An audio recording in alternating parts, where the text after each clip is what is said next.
Next Chapter Podcasts. This episode is brought to you by Smart Food, the sweet, salty snack you need this holiday season. Air Pop Popcorn, tossed in delicious white cheddar cheese, or mixed with sweet caramel and cheddar. It's the perfect snack for your smart holiday party. Shop now at snacks.com. Games and Feelings is an advice podcast about games. Join question keeper Eric Silver and a revolving cast of guests as they answer your questions at the intersection of fun and humanity, since, you gotta play games with other people. And we're talking every single type of game. Video games of all stripes, tabletop games, party games, laser tag, escape rooms, game streams, D&D podcasts, the companies and workers that make these games, anything you can think of. How do you convince people who have only played Monopoly to play the new board game that you grabbed at the game store? Is an escape room a good third date? What makes a video game cozy? And do they have recommendations? They answer any and all questions as long as they're games related. And question askers get a fun advice nickname like Rolling Bad in Carlsbad, California, or Bethesda Fan in Bethesda, Maryland. If you like what you hear and want to level up your emotional intelligence stat, subscribe now wherever you get your podcasts. New episodes every other Friday.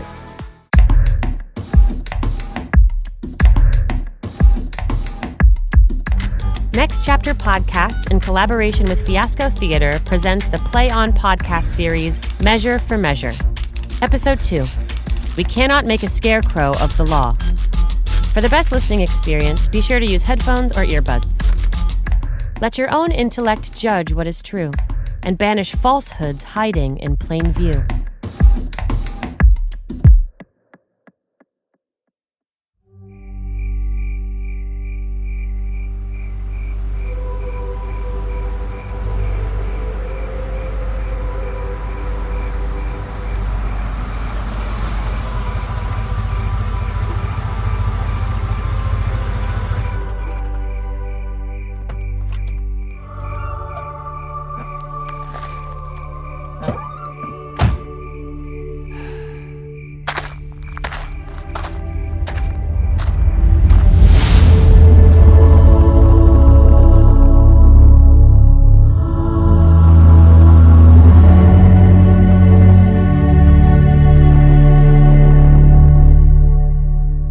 Have the nuns no further liberties?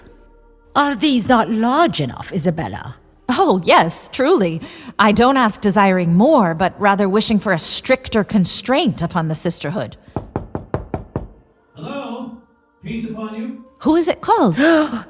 It is a man's voice. Gentle Isabella, unlock the gate and ask his business here. You may, but I may not. You've not sworn yet. Once you have vowed, you cannot speak with men, except in the presence of the prioress. Then while you speak, you cannot show your face. Or if you show your face, you cannot speak. Okay. Hello? He calls again. I pray you answer him. Peace and prosperity. Who is it calls? Hail, virgins. If that's what you are. Oh! Okay, your blush implies it is. Now, please conduct me at once into the presence of one Isabella, a novice of this place and the fair sister of her unhappy brother, Claudio.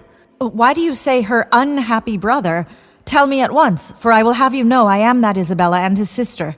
Oh, gentle and fair. Your brother kindly greets you. Well, not to be weary with you, he's in prison. Heavens! For what? Well, for crimes that, frankly, if I were the judge, he'd have his punishment in form of thanks. He's got his friend with child. Sir, don't play games with me. Well, I'm not. It's true. I wouldn't, though it's been my lifelong habit to toy with maidens and to ply their hearts with tricks and lies, play with all virgins. So I hold you as a creature sacrosanct, divine, by your renouncement and immortal spirit. To you I speak only the truest words, as with a saint. Yet you blaspheme all good by mocking me. Never. In briefest truth, the case is this. Your brother and his lover have embraced, as those who eat grow full, as blossoming time from seeds to barren land may bring to bear a teeming bounty. Thus her plenteous womb expresses now his tilth and husbandry. Someone is with child by him? My cousin, Juliet? Ugh, is she your cousin? Adoptedly, yes, as schoolgirls invent nicknames by vain though true affection. She it is. Oh, well, let him marry her. But this is the point. The Duke has very strangely gone from home. Now, upon his seat of rule, and with full scope of his authority, governs Lord Angelo, a man whose blood is made of snow broth. This man never feels a moment's sensual sting or wanton lust. Instead, he blunts his passion's natural edge with profits of the mind, study, and fasting. He, to put fear in sin and liberty, which have run tame along the hideous law like mice by lions, has picked out an act to punish, under which your brother's life is forfeit, and he arrests him on it and follows the strictest rigor of the law to make him an example. All hope is gone unless you have the grace by your fair prayer to soften Angelo. And that's the sum of my business twixt you and your brother. So, Angelo wants his life? Well, he's censured him already, and I hear the provost has a warrant for his execution. In that case, what abilities in me to do him good? Use the power you have. My power? But I doubt— Our doubts are traitors who undermine the good that we might win by thwarting our attempt. See Angelo, and teach him that when virtuous maidens plead, men give like gods. But when they weep and kneel, their petitions must be freely granted even before they ask, huh? I'll see what I can do. But speedily. I'll do it right away. But Isabella. I'll stop no longer but to give the mother notice of my departure. Humble thanks. Commend me to my brother. By this night I'll send him certain word of my success. I take my leave of you. Sir, go with God.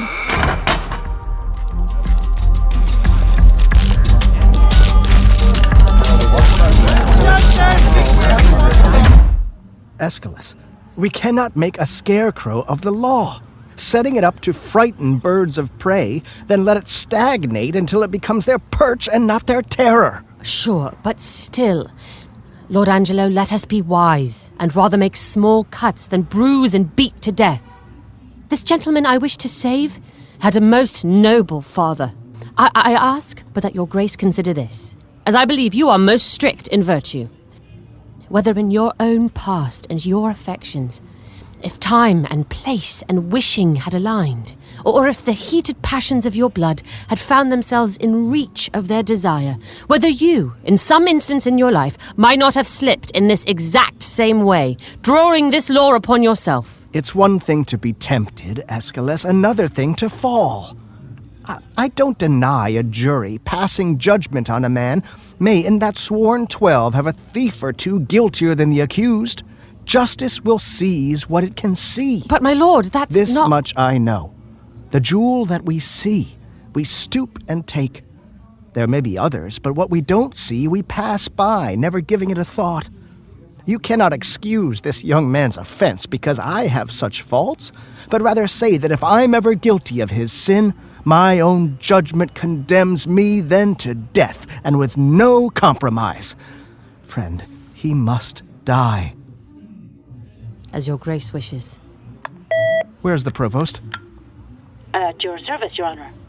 See that Claudio is executed by 9 a.m. Bring a confessor and prepare him well, for his journey has now come to an end. All right. Look out. What? Your way, boys. What is this? Come, take them away. If these are good people of our Commonwealth who do nothing but penetrate corruption in brothels and alehouses, then I don't know the law. Take them away. Sir, what's your name and what's the matter? If it please your honor, I am the poor Duke's constable, and my name is Elbow. I do lean upon your justice, sir, and I do bring before your good honor 2 notorious benefactors. Benefactors? How do you mean benefactors? Are they perhaps not malefactors? If it please your honor, I can't tell your honor precisely what they are, but true villains they are. That I'm sure of. And lacking all profanation in the world that good Christians ought to have. This comes off well. We have here a wise officer. Well, go on then. What sort of men are they? Oh. Elbow's your name? Why don't you speak, Elbow? I can't, sir. He's at a joint. And who are you, sir? He, sir? A barkeep, sir, who sidelines as a pimp, sir. He serves a bad woman whose house, sir, was, sir, torn down in the suburbs, and now she professes to run a bathhouse, sir. Oh, come on. Which I believe, sir, is a very ill house, too. And how do you know this? My wife, ma'am, whom I detest before heaven and your honor. What? Your wife? I, ma'am, who I think heaven is an honest woman. And for that you detest her? I say to you, ma'am, I will detest myself also, as well as she, that this house, if it's not a whorehouse, then it is a pitiful living indeed, for it is a naughty house. And how do you know this, constable? Why, ma'am, from my wife, ma'am, who, had she been a woman cardinally inclined, might have been accused of fornication, adultery, and all sort of uncleanliness there. At the bad woman's house? Aye, ma'am, at Mistress Overdone's house. But my wife spit in this man's face, and so she defied him. Ma'am, sir, if it please your honors, this is not so. Oh, prove it before these varlets here, you honorable man. Prove it. Do you hear how he misspeaks, my lord? Yes. Yeah, what an idiot. Ma'am, she came in great with child and longing, pardon the indelicacy, for stewed sausages. Ma'am, we had but 2 in a house, which at that very distant time stood, as it were, in a dish costing some 3 pence. Your honors have seen such dishes. They're not china dishes, but they're very good dishes. Go on. Never mind the dish, sir.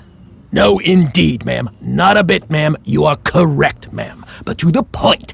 As I say, this Mistress Elbow, being, as I say, with child, and being great of belly, and longing, as I said, for sausages, and us having but 2 in the dish, as I said, Master Froth here, this very man, having eaten the rest, and as I said, and as I say, paying for them very honestly, for as you know, Master Froth, I could not give you your 3 pence again. Oh, no, indeed. Very well. You were at that time, if you recall, peeling the skin of the foresaid sausages. So I was indeed. Very well, very well. And I told you then, if you recall, that this fellow and that fellow were past cure of the thing you've got, unless you kept a very good diet, as I told you. Oh, this is true. Why, very well then. Come, you tedious fool, to the point. What was done to Elbow's wife that he has cause to complain?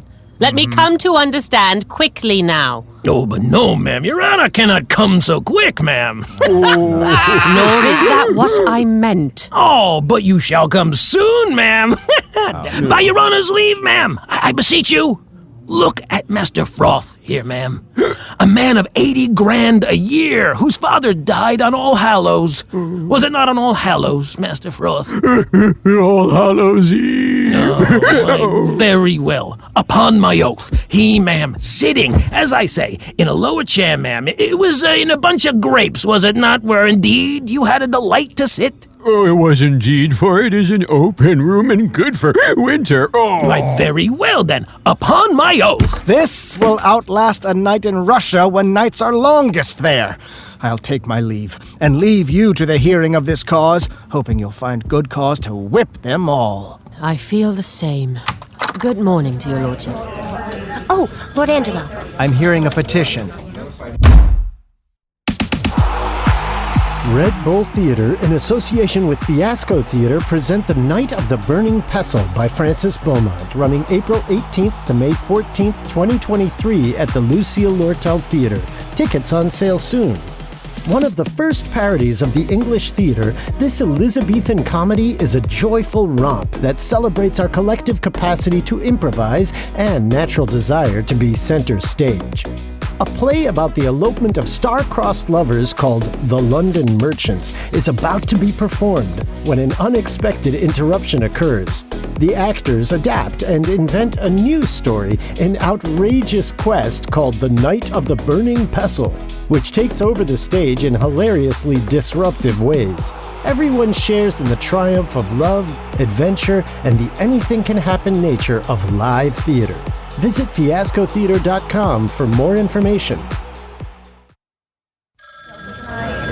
Now, sir, once more, what was done to Elbow's wife? Once, ma'am? There was nothing done to her once. I beseech you, ma'am, ask him what this man did to my wife. Oh, I beseech your honor, ask me. Well, sir, what did this gentleman do to her? I beseech you, ma'am, look at this gentleman's face. Good Master Froth, look upon her honor. It's for a good cause.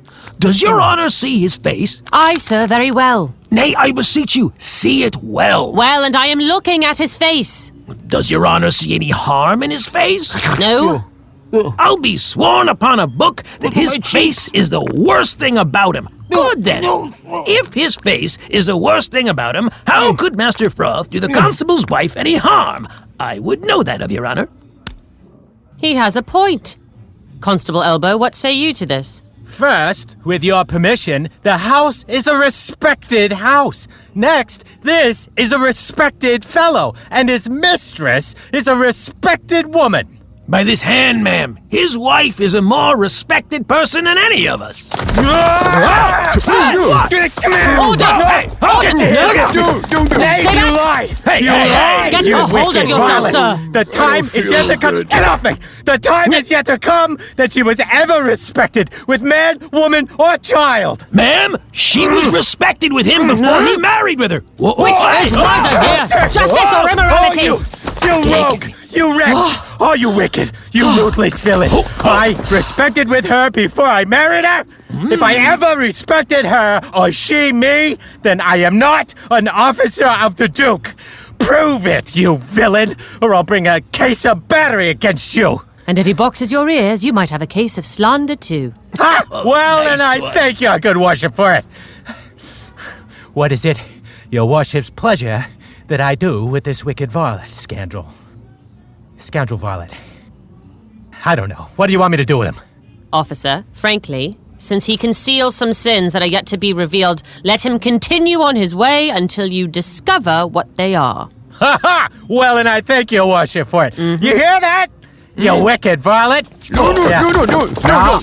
Now look what's come upon you. You are to continue now, you varlet.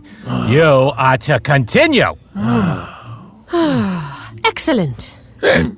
And where are you born, friend Froth? Well, here in Vienna, ma'am. Oh. And you have 80,000 a year? Oh, yes, if it please you, ma'am. Oh. And you, sir, what's your trade, sir? A barkeep. A poor widow's barkeep. Your mistress's name? Mistress Overdone. Has she had more than one husband? 9, ma'am. Overdone by the last. 9? Please approach Master Froth. Oh, yeah? Master Froth, I would not have you acquainted with barkeeps. They will draw you in, Master Froth, and we will hang them for it. Now get you gone and let me hear no more of you. Oh, thank your worship, but for mine own part, I never come into an alehouse. I am tried in. Well, no more of it, Master Froth. Farewell. Okay. Where do I... Now. What the... Oh, okay. Oh, here it is. Bye. My God. Now you approach, Master Barkeep. Huh? What's your name, Master Barkeep? Pompey. What else? Bum. And your bum is the greatest thing about you. So in the crudest sense, you are Pompey the Great. Okay, nice. Pompey, you're a pimp, Pompey. However much you disguise it in being a barkeep. Are you not? Come, tell the truth, and it will go better for you. Truly, ma'am, I'm a poor fellow who would make a living. And how would you make this living, Pompey? As a pimp? What think you of this trade, Pompey? Is it a lawful trade? If the law would allow it, ma'am. But the law does not allow it, Pompey, nor shall it be allowed in Vienna. Oh, does your worship mean to geld and spay all the youth of the city? No, Pompey. Truly, ma'am, in my poor opinion, they will to it then. Now, if your worship were to arrange between the whores and the reprobates yourself, then your worship would no longer need fear the pimps and the madams. Well, there will be pretty arrangings now, I'll tell you that. For beheadings and hangings. If you head and hang all that offend in this way but for 10 years, you'll be commissioning new heads to replace those you've lost. If this law holds in Vienna but 10 years, I'll rent me the fairest house in the city for 3 pence a gable. And if you live to see this come to pass, tell him Pompey told you so. Thank you, good Pompey. And in return for your prophecy, hear this. Don't let me find you before me again on any complaint whatsoever, particularly with regard to your place of business. If I do, Pompey, I will beat you back to your tent and prove a harsh Caesar to you. In plain words, Pompey, I'll have you whipped. So for this time, Pompey, farewell. I thank your worship for your good counsel, and will follow it as the flesh and fortune shall best advise. Whip me? No, let the cartman whip his horse. The valiant heart's not whipped out of its course. Hey! Pompey out. Approach, Master Elbow, Master Constable. How long have you been in this position of constable? 7.5 years, ma'am. I thought, as you seem so skilled in your duties, you had been at it for some time. 7 years altogether, you say? And a half, ma'am. I think this office has made great pains for you. They do you wrong to work you so arduously. Are there no other men in your ward qualified to serve? In faith, ma'am, few of any real intelligence in such matters. As these elections go, they have been pleased to choose me to serve them. I do it for a bit of money, and so carry out my duties. Look, bring me the names of some 6 or 7, the most qualified of your parish. To your worship's office, ma'am? To my office. Fare you well.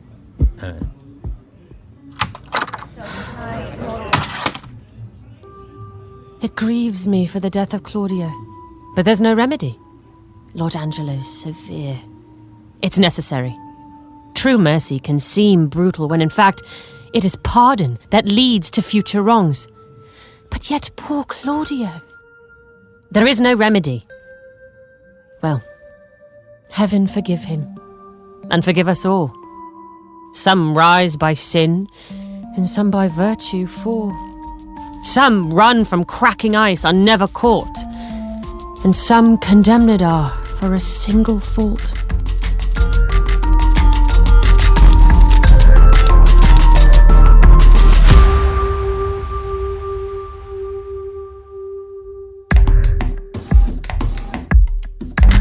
The Play On podcast series Measure for Measure was translated into modern English verse by Aditi Brennan Kapil and directed by Jesse Austrian. The cast is as follows: Kimberly Chatterjee as Escalus, Juliet, and Mariana. Noah Brody as Pompey. Emily Young as Isabella and Mistress Overdone. Ben Steinfeld as Lucio and Froth. Andy Grote-Lucian as Duke. Tina Chillip as Provost and Francisca. Devin E. Hawk as Claudio, Barnadine, and Second Gentleman. Paco Tolson as Elbow, Aporson, Friar Peter, and First Gentleman. Paul L. Coffey as Angelo. Jesse Austrian as Receptionist and Miscellaneous Voices. Michael Goodfriend, Miscellaneous Voices.